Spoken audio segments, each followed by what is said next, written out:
मैं यहाँ पर आपको बोलने वाला हूँ, हो सकता है उसमें से कुछ बातें सुनने में आपको कड़वी भी लगे, लेकिन एक एक बात सच है। जब भी आप दुखी होते हो तो उसकी सिर्फ एक वजह है, जैसा आप चाहते हो वैसा नहीं हो रहा है, यानी कि ये जिंदगी आपके हिसाब से नहीं चल रही है। तो अब जो मैं बोलने वाला हूं उसको ध्यान से सुनो। क्या जिंदगी ने ठेका लिया है आपकी सारी ख्वाहिशें पूरी करने का? क्या जिंदगी ने आपके साथ कोई एग्रीमेंट साइन किया था कि वो सिर्फ और सिर्फ आपके हिसाब से ही चलेगी? अरे मेरे भाई, चाहते आपकी है, ख्वाहिशें आपकी है, तो अगर उसको पूरा करना है तो उसकी जिम्मेदारी भी आपकी है। अरे जिंदगी को कोई फर्क नहीं पड़ता है कि आप चाहे जियो या मरो, लेकिन अगर आप जीना चाहते हो तो अपनी जिंदगी को दोष देना बंद करो और खुद को इस लायक बनाओ कि जो भी आप चाहते हो वो खुद चल करके आपके पास में आए। अपने दिमाग को सॉल्यूशंस पे फोकस करो, प्रॉब्लम्स पे नहीं। बैठे बैठे बस रोते मत रहो कि मुझे ये नहीं मिला, मुझे वो नहीं मिला, मुझे ये चाहिए, मुझे वो चाहिए। अरे भाई, अगर रोना आ भी रहा है तो रो लो, मन को हल्का कर, लेकिन उसके बाद अपने अंदर से अपनी पूरी एनर्जी से बोलो, बस अब बहुत हो, अब मुझे आगे बढ़ना। अभी तो मैंने ठीक से जिंदगी की शुरुआत भी नहीं करी है, अभी तो आगे पता नहीं क्या क्या करना है। आपके अंदर ताकत की कोई कमी नहीं है, बस उस ताकत को पूरी तरह से समेट कर इकट्ठा करना है और एक जगह पर फोकस करना है। और याद रहे, फोकस रास्ते पर करना है, मंजिल पर नहीं। क्योंकि अगर मंजिल के ख्यालों में ही खोए रहे तो रास्ते से भटक जाओ, लेकिन अगर ध्यान रास्ते पर रहा तो आज नहीं तो कल मंजिल को जरूर पाओगे।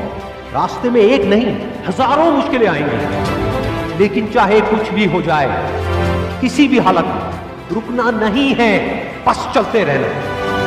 अगर कभी थक जाओ तो कुछ देर आराम कर लेना, लेकिन किसी भी हालत में रुकना नहीं है, बस चलते रहना। कभी गुजरा हुआ कल तो कभी आने वाला पल आपको रोकने की पूरी कोशिश करेगा, कभी रुलाए तो कभी डराएगा, लेकिन आपको रुकना नहीं, बस चलते रहना। अगर आप खाली हाथ आते हैं और खाली हाथ चले जाते हैं तो आपका पुरुष योनि में जन्म लेने का कोई अर्थ ही नहीं बना। आगे बढ़ने के लिए तकलीफ का होना ज़रूरी है, क्योंकि छांव आते ही इंसान के कदम रुक जाते हैं और धूप में कभी कदम नहीं रुकते हैं। ज़रूरी नहीं कि हर चीज़ आपको किताबें और यूनिवर्सिटी में ही पढ़ाया जाएगा। बहुत से चीज़ें हैं जो आपकी खाली पेट और खाली जेब सिखाएगी, जो आपको कोई टीचर नहीं सिखाएगा। कहते हैं जरा सी छेद क्या हो गई मेरे जेब में, सिक्कों से ज़्यादा तो मेरे रिश्तेदार गिर गए। लाइफ में सबका स्ट्रगल होता है, हम लोग के भी लाइफ में बहुत तकलीफें आई थी। ज़िंदगी में इतने तकलीफ देखे कि अब अगर तकलीफ नहीं होता है तो तकलीफ होता है। ज़िंदगी ने उस मुकाम पर लाकर छोड़ा है जहाँ पसंद तो बहुत कुछ है, लेकिन चाहिए कुछ भी नहीं।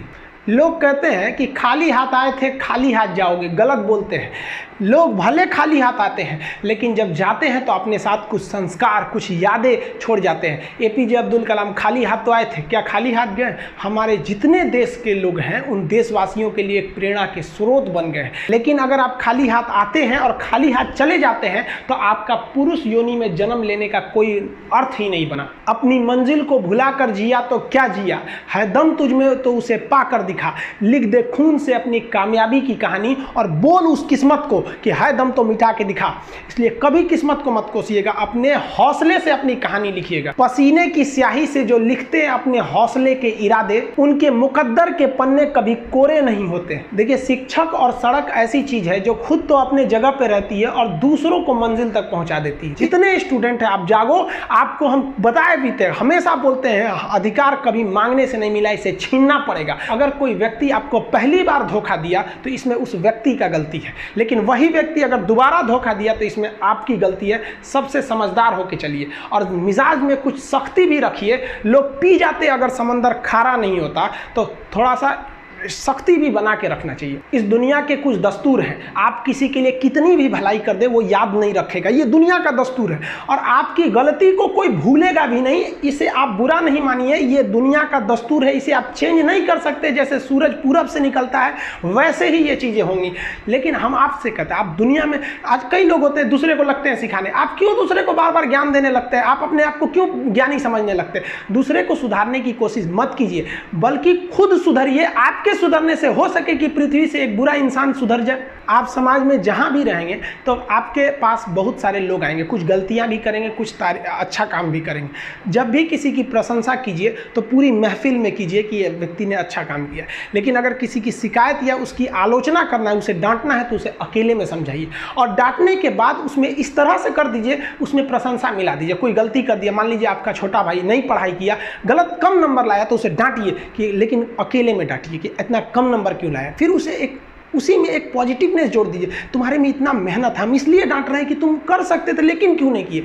मतलब आप केवल इसे निगेटिव मत बोलते रहिए। और किसी भी रिश्ते को अगर बिगाड़ना है ना, चाहे कितना भी गहरा रिश्ता क्यों ना हो, उसकी कमियों को डेली कोंचते रहिए। तुम ये किया, तुम ये किया, तुम ये किया। यार दुनिया का कोई रिश्ता चौपट हो जाएगा, गलतियाँ सबसे हो जाती हैं, लेकिन दोबारा गलती नहीं होना चाहिए। जब भी किसी की आलोचना करिए तो उसमें एक छोटी सी प्रशंसा जोड़कर ही उस आलोचना को खत्म कीजिए कि शुरुआत तो डांटने से किए थे, बाद में उसका हौसला बढ़ा के हंसी मजाक में उसे निकाल दीजिए। बीच